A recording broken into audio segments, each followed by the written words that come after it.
My first proposition is this: the individual state of consciousness determines the conditions and the circumstances of his life. The second follows naturally. A man can select the state of consciousness with which he desires to be identified, and the third follows from both. Therefore, man can be what he wants to be. The first proposition is true, that the individual's state of consciousness is the sole cause of the phenomena of his life. Then, the normal, natural question is, why doesn't he change it to a more desirable state if he could change it? That is not as easy as it appears. Today I hope to give you a technique to make it easier. A man finds it very hard to leave the things to which he has grown accustomed. We are all stuck in the habitual. It may seem strange. A cartoon appeared years ago in the New Yorker, one by George Price. In it is one single little room, a sink piled high with unwashed dishes, a plaster falling from the walls, and two middle-aged people. She sitting on a chair, reading a letter, disheveled, matted hair, he with torn clothes and feet stuck up on the table, his socks exposing holes. The caption tells us she is reading a letter from a soldier son abroad. She says he's homesick. You should see the interior of that house. And yet the lad was homesick. Man finds it genuinely difficult to detach himself from the habitual. To those who are here for the first time, a state of consciousness, I mean simply this: the sum total of all that a man believes, accepts, and consents to as true. It need not be true. It may be false. It may be a half-truth, a lie, a superstition, a prejudice. But the sum total of all that a man believes constitutes his state of consciousness. It is the house in which he abides. And as long as he remains in that house, similar problems will confront him. The circumstances of life will remain the same. He may move physically to the ends of the earth, but he will encounter similar conditions. He cannot get away from the house in which he abides. The Bible speaks of these houses as mansions, as cities, as rooms, as upper rooms. Many words are used to describe individual states of awareness. The appeal in the Bible is always to move out and occupy the upper story, to move up to a higher level within oneself. Now, if you do not know the state in which you abide, there is a very simple technique you may employ to discover it. A man dwelling in a state could easily discover that state by listening within himself and observing his own internal mental conversations. The state is singing its own song, and it reveals itself in man's inner speech. If you will listen attentively and uncritically to what inwardly you are saying, you will discover the state. And it will not surprise you that things are as they are, for you will hear within yourself the cause of the phenomena of your life. What you are inwardly saying and doing is far more important than what you outwardly know or outwardly express. When a man knows what inwardly he is doing, he can change it. Man stands forever in the presence of an infinite and eternal energy from which all things proceed, but it follows definite patterns. It doesn't move out of man and crystallize in things in some haphazard manner. It follows a definite track, and the track it follows is laid down by the man himself in his own internal conversations. We are told in Scripture, "To be ye transformed by the renewing of your mind." But man cannot change his thinking unless he changes his ideas, for he thinks from his ideas. To be truly transformed, he must lay new tracks, and the tracks he lays are always laid down in his own inner conversation. What am I saying now? And seemingly I am alone. A man cannot stop talking. He does not realize this, because he is never still enough to listen to the voice speaking within himself. Inwardly he is whispering what outwardly is taking place as conditions and circumstances. Most of what he whispers is negative, justifying his behavior, excusing delay, excusing failure, arguing, judging harshly, condemning. Many of us have strange secret affections for hurts. We don't want certain things to take place in our world. even though they may bring greater comfort and greater satisfaction. Man carries a peculiar little affection for the feeling of being unwanted or the feeling of being hurt, and he likes to talk about it. Try to pull that man out of that habitual state, and it would be just as difficult as pulling that soldier boy away from the sordid room. He would go back. You don't see unwashed dishes within yourself. But if you could see the internal psychological state in which most of us abide, you would see a room far dirtier than the one George Price illustrated. We clean the outside of the cup and the platter, but we leave the inside unwashed. We become, as Scripture says, whited sepulchres. If I sincerely desire to change my world, there is no one in my world I need change but myself. I do not need to change you as an individual. I need to change my attitude towards you. If your behavior offends me, the cause of my offense is not in you and your behavior. I must look for that cause within myself. And if I search sincerely and honestly, I will find it. I will find that inwardly, when I think of you, I never carry on a pleasant conversation. So let me now bring you before my mind's eye and imagine a conversation which would imply a radical change in my world. Let me change my attitude towards you by laying new tracks relative to you. These new tracks will become the tracks across which the eternal energy will pour. Thinking moving across the tracks laid down in my own inner conversations will result in changes in my outer world. If I repeat these new conversations and do it more often, they become a habit. I will find that when I am about my daily business in the outer world, I am carrying on these changed and lovelier conversations as a matter of course. To habit, a transformation of consciousness will definitely result in a change of environment and circumstances. But I mean transformation, not a slight alteration, a mere change of mood. It is pleasant to shift from an unlovely mood to a lovely one. But what I am after is transformation. By transformation, I mean this. One has moved into a new state and moved into it so often that it becomes a habit. Its state grows so stable that it expels from consciousness all of its rivals. Then, that central habitual state defines one's character and constitutes one's new world. It's transformation. But if you do it only a little and then return to the former state, you may have had a temporary lift, but you will not notice radical changes in your outer world. You will notice these changes only if inwardly you have truly changed. Then, without effort on your part, you will find the outer world changing to correspond to the changes that took place within. I cannot stress this too often or give it too great importance. Man's ability to talk within himself is a wonderful thing. Without the aid of anyone in the world, being alone at home, you can construct a sentence which implies the fulfillment of your ideal. You can construct a sentence which implies that a friend has realized her objective, that the thing you know she wants, she now has. What would she say to you? She received it. Listen attentively, as though you actually heard her voice, and you will hear, if you are still enough, and you will hear as if coming from without, what really you are whispering from within yourself. The man who is totally unaware of the mental activity going on within him is the one who sleeps as Adam. He walks with eyes wide open.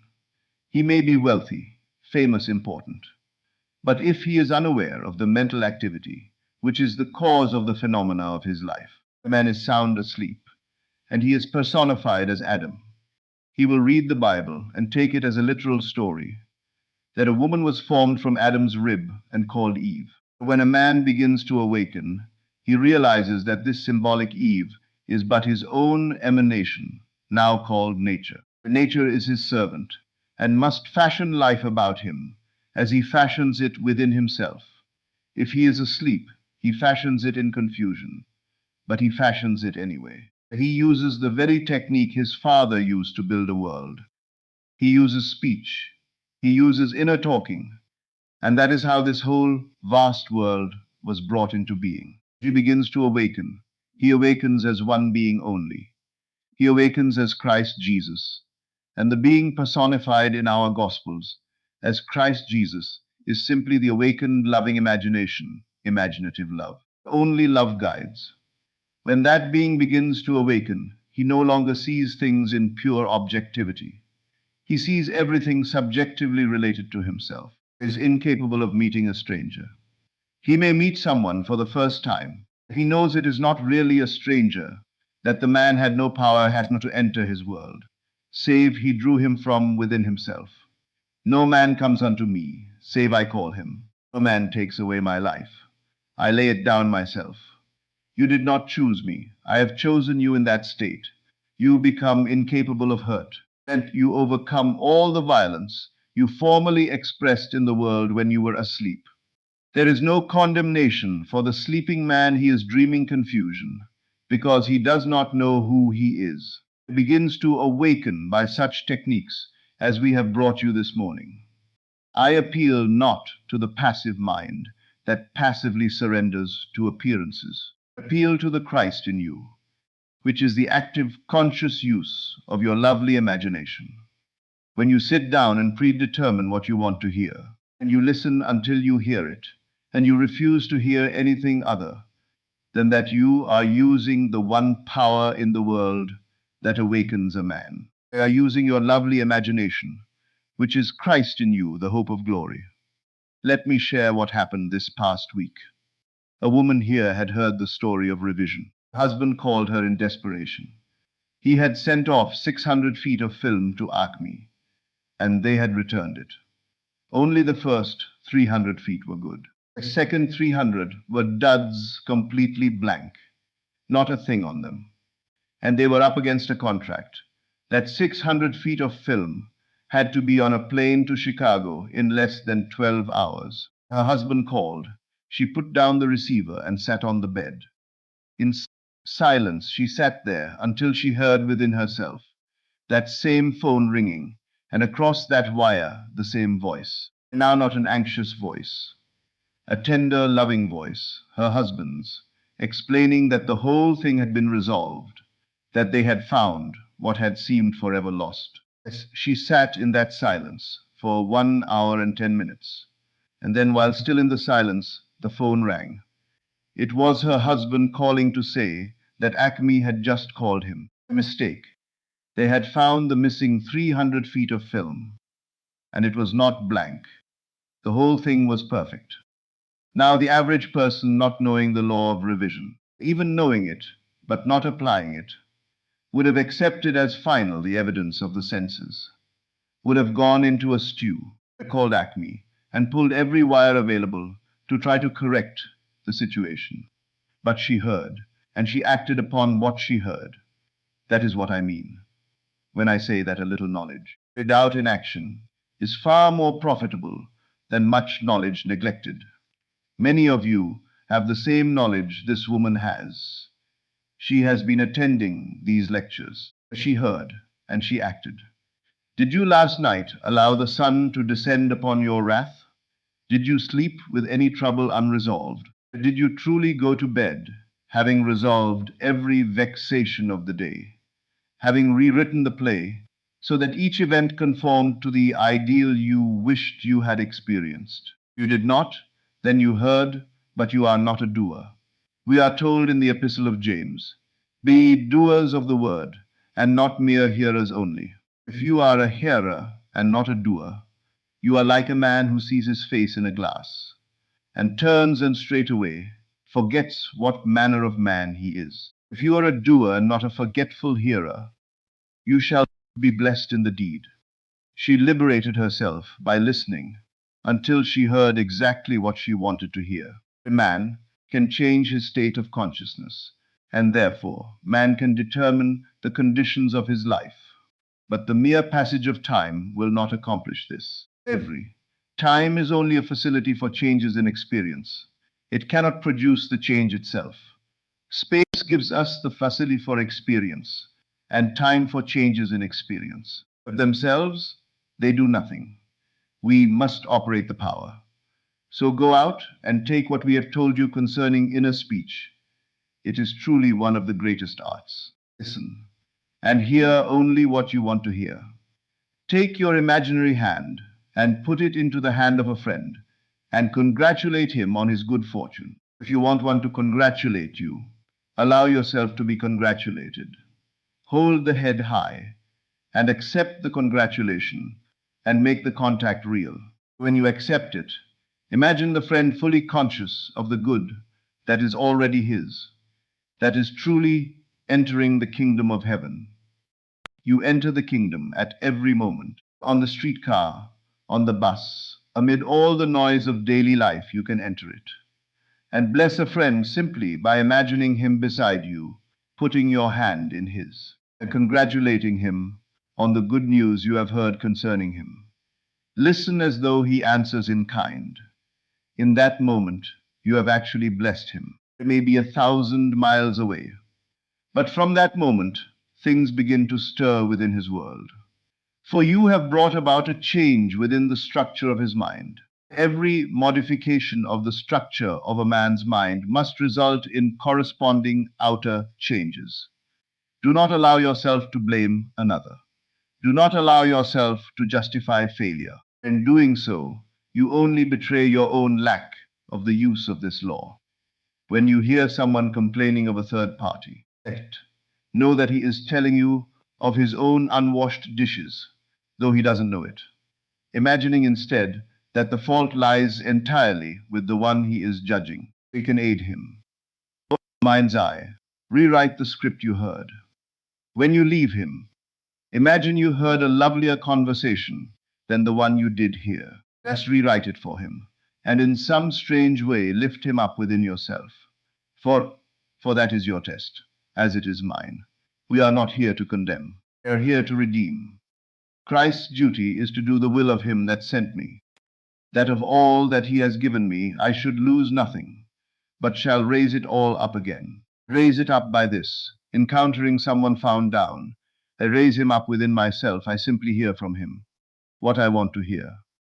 Believe these 3 propositions, and then, having believed them, do something about it. The knowledge of food is useless to a man who does not eat. So it is not the knowledge that counts. It is the application. You can enter the kingdom at every moment of your waking life. You need no ceremony, no special place, no permission from another. You need only the willingness to be still, to listen, and to hear within the quiet of your own imagination the conversation that would imply the fulfillment of whatever good you desire for yourself or for another. Out this week and apply it. Not tomorrow, today. Not when conditions seem favorable now. Begin tonight, before sleep, by revising every episode of this day that did not meet your ideal. Rewrite it. Make it conform to what you wish it had been. Do this not once, but as a nightly practice, without exception. These internal conversations are the tracks upon which the eternal energy pours. Change the track, and you change the world that is built upon it. Remember, above all, no one in your world need change but yourself.